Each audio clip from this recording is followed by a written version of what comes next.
So we got rushed off to A&E, and that's when he then went into the point where he was semi-comatose.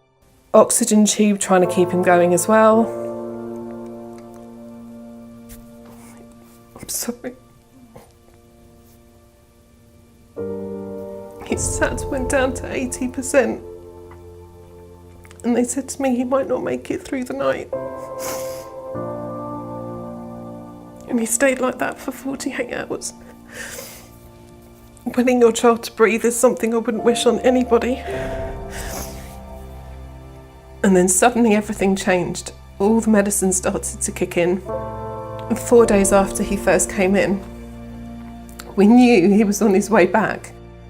And he decided that he was going to push his garage that had come from the playroom down the corridor to his consultant.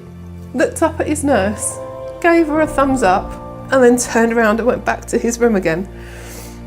We'd gone from having this happy little baby to this baby that had red raw skin that was covered in pus and blood and weeping permanently, to the point where I couldn't even feed him properly. I had to wrap him in a towel so he didn't slide off my arm while he was feeding. And he's now 5 and he's still battling eczema throughout this entire process that we've gone through.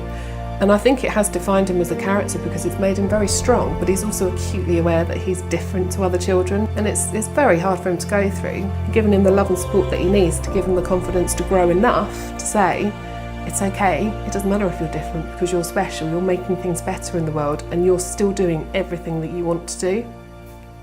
For 1, it's itchy. For 2, it hurts. And for 3, it bleeds.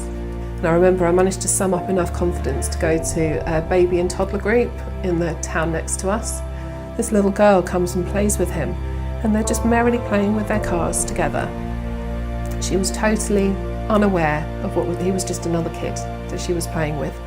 And her mum comes and picks her up and says, you don't want to play with that, you're going to end up catching something. It's utterly soul destroying. So I have to check labels for absolutely everything. So I use scientifically proven safe for the skin products for Callum, be it that it's washing up powder, be it that it's clinical detergent, be it that it's shampoo that everyone else uses as well.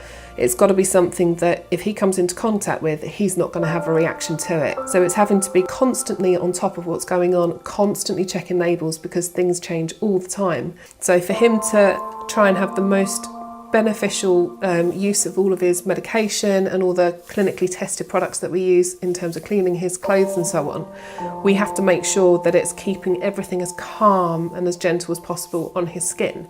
When I'm poorly, I have to use my medicines and they make me better.